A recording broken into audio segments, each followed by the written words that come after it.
eto na nga ho mga kababayan, umpisahan na natin. Nako, umpisahan po natin itong PCO at Mike Abe ho, mga bossing ha. Oh, eto madaming nag-message sa akin dito. Boss Mike, ano ang mare-reaction at makokomento mo doon sa balita patungkol kay Mike Abe? Pakinggan po natin at saka tayo mag-reaction ho mga boss. Oh. Ayan, game. Ano sabi dito? Tapos muling magpalit ng secretary. May gusot na naman sa Presidential Communications Office o PCO. Alamin kung bakit sa agenda report ni Ivy Reyes. Yan. Hindi kasi simula po nung ang Pangulong Bongbong Marcos ay naupo ho, mga bossing, bilang Pangulo, pang-apat na ho din yata yung secretary na pumalit no? Una, yung nasa DDS na ho, si attorney. Pangalawa, yung Cheloy Garapil. Tapos pangatlo, ano pangalan nito? Si Jay. Yung pang-apat, ito yung Dave na nga ho, mga kababayan. So diyan pa lang nakikita at napapansin na natin, mukhang hindi okay doon Bakit papalit-palit? Di po ba? Ang iniisip ko nga ho, mga bossing, siguro merong isang napakalakas na tao doon sa loob ng PCO at kapag hindi trip, yung mga magiging secretary, kick, sipa, alis. No, yun lang ho ang naisip ko. Kagaya ho ng sinabi ko sa inyo, mga kababayan, tayo naman po, wala tayong ayon sa puting bubwit, ayon sa ganito, ganyan, ayon. Lahat po ng ating tinatalakay dito ay base po doon sa nakikita nating galaw ng mga tao na rene-reactionan natin.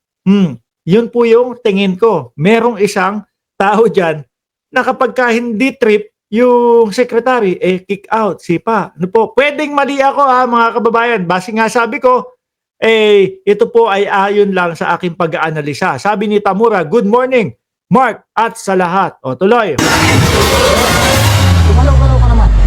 Sa isang live broadcast ng People's Television anchor na si Mike Abe, ibinahayag ng veteranong aktor ang umano'y korupsyon sa loob ng PCO. Ayan. Tayo naman ho mga bossing, tayo, mag-reaction lang tayo kahit saan po, no? At mag-reaction din tayo at gagawa tayo nung ating analisa ayon po doon sa mga sinasabi nila. Meron daw pong corruption sa loob ng PCO. Ayon po kay Mike Abe yan, mga boss. Alam ba nyo dito sa PCO, Presidential Communication Office, may problema rin. Hindi ko nilalahat. Dito lang sa Channel 4 may problema rito. Walang development dito kasi para dito nagpapalit ng damit kasi ang mga manager dito Yun. Naalala nyo yun. Diba? Naalala nyo yun. Sabi ko nga sa inyo, 4 na ang nagdaang secretary dyan sa PCO, mga bossing. Every 3 months, every 4 months nagpapalit ng manager. Sa kasalukuyan, General Manager ng PTV ang dating Executive Officer ng Television and Productions Exponents of TAPE Incorporated na si Maria Lourdes Choa Fagar. Umupo ngayong Agosto si Choa Fagar na palitan niya si Robert Dollar na 4 na buwan lang namuno.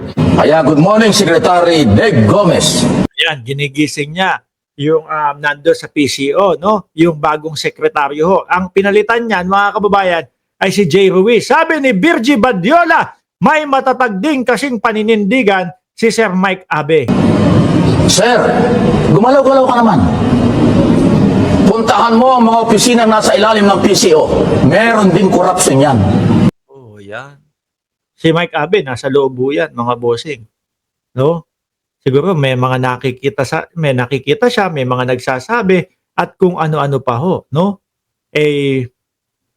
Tingnan natin kung gagalaw nga si Dave. Mga boss, di ba? Ang magagalit, guilty. At magalit kayo, mag-guilty kayo, wala akong pakialam sa inyo.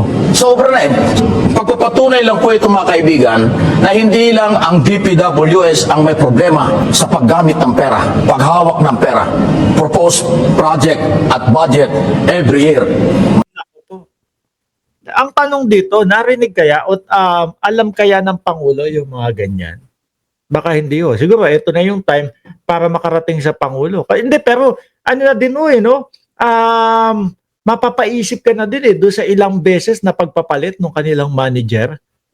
Mapapaisip ka na din, bakit kaya? Ano kaya ang problema? No? Sino kaya ang problema? Bakit kada 3 o 4 na buwan nagpapalit nga sila? Di po ba? Maraming ahensya ng gobyerno ang may ganyang problema. Sa loob ng 3 taon ni Pangulong Bongbong Marcos, pang-limang kalihim na si Dave Gomez na sumunod kina J. Ruiz, Pang-5 na pala. Fake news pa pala ako. Cesar Chavez, Cheloy Garafil at Trixie Cruz Angeles. Ayon kay Abe, hindi maayos ang gusali at maintenance ng istasyon kahit na may budget naman ang ahensya. Nako, hindi maayos yung gusali kahit na may budget yung ahensya. Ibig sabihin, yung budget ba na yun para doon sa gusali na yun tapos hindi nila pinapagawa. Tama ba ako ng pag-ano ko? Kasi yun yung sabi. Lumang-luma na yung gusali pero may budget naman pero hindi pinapagawa. Tama ba ako ng pagkakaintindi? Dagdag niya, kailangan din linisin ng PCO dahil sa pagpapalit-palit nito ng managers. Office of the President ito pero hindi alam ng Pangulo. Maraming problema, sir. Pakiayos lang po, Dahil kaya tuloy-tuloy tayong pagbabayad ng buwis, bilyon-bilyon, trilyon ang budget natin taon-taon, alam walang nangyayari. Nakakahiya tayo, sa totoo lang. Sa official social media page ni Abe na Mike Ano sabi? Umalis na po ako sa PTV4, IBC at Radyo Pilipinas. Nagsabi ako ng totoo. Ayaw nila. Umalis na din pala. Nawawala din ang budget nila. Sabi ni Virgie Vadiola. Hindi, tama po ba yung pagkakaintindi ko? Kasi yun yung sabi doon sa balita mismo eh. Ang sabi is, merong budget pero yung building ay hindi pinapagawa. So far, yun lang ho ang narinig ko, mga kababayan. Wala pang ibang paliwanag ho. Abe Opinions. Sinabi nitong umalis na siya sa PTV, IBC 13 at Radyo Pilipinas. Sa ngayon, wala pang pahayag ang Malacanang o si Secretary Gomez sa issue. Yan. Anyway, mga kababayan, kanina o kahapon, kahapon ng alas 5 hanggang alas 7 ng hapon po, kung mapansin niyo po, wala ako doon sa The Big Five. The Big B, wala ako doon, mga bossing. Kasi ganito po talaga, mga kababayan.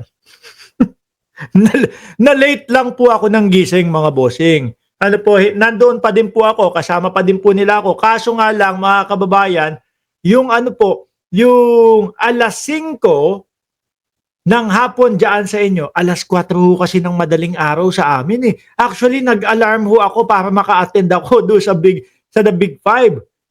Ang problema lang ho, nung pag-alarm ko, tumunog, natulog ulit ako. Ayun ho, alas 6 na o alas 6:30 na ako nagising. Kaya yun po ang dahilan kung bakit hindi po ako nakasampa o hindi po ako nakasama doon sa The Big Five, mga kababayan. Nandiyan na po si Ma'am Mabel Quinjo. Shoutout po sa inyo. At si Alicia Duran at si Chai Cher.